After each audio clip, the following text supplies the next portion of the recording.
Adam made it through, he ghosted. A once hopeful place, now a hollow monument of fear.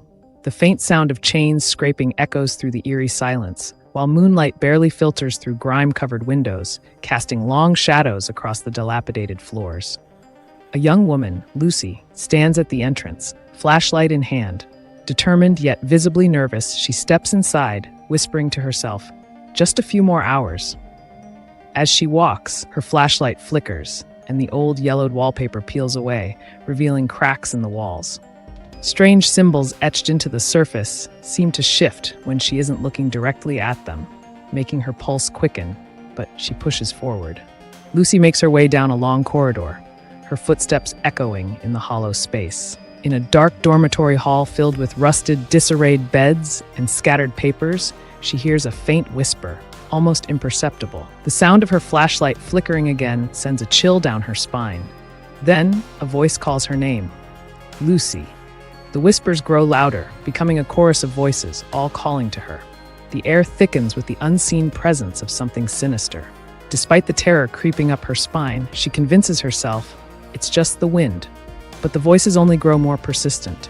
She turns quickly, but finds nothing, only the deepening silence. Shaken, Lucy continues her journey and descends into the asylum's basement, a place she had been warned to avoid. The air here feels colder, heavier, as if the walls themselves are alive. As she steps down the stairs, the flashlight goes out, plunging her into complete darkness. Panicked, she fumbles for it, but when the light flickers back on, she sees a figure in the corner of the basement, a woman in a hospital gown.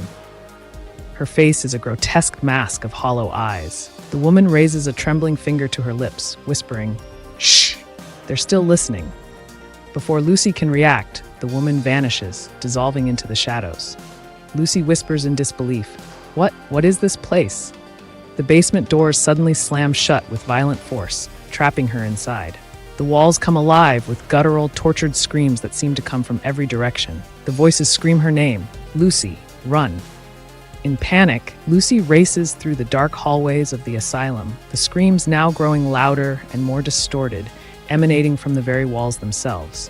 As she nears the end of the hall, she spots a door, but when she reaches it, the voices crescendo in a chilling, unified plea. "Don't leave." She pushes the door open, but as it creaks, the building itself trembles. Stumbling into room 13, she finds herself surrounded by dusty, broken mirrors.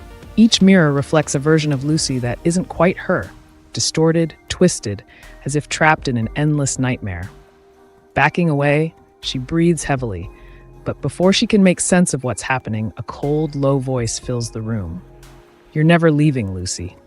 The lights flicker, and suddenly the mirrors are filled with faces, long-forgotten patients, their mouths open in silent screams, all staring directly at her. Terrified, Lucy attempts to flee, but the door slams shut. Trapped in a cage of reflections, the faces close in, their voices now a deafening roar.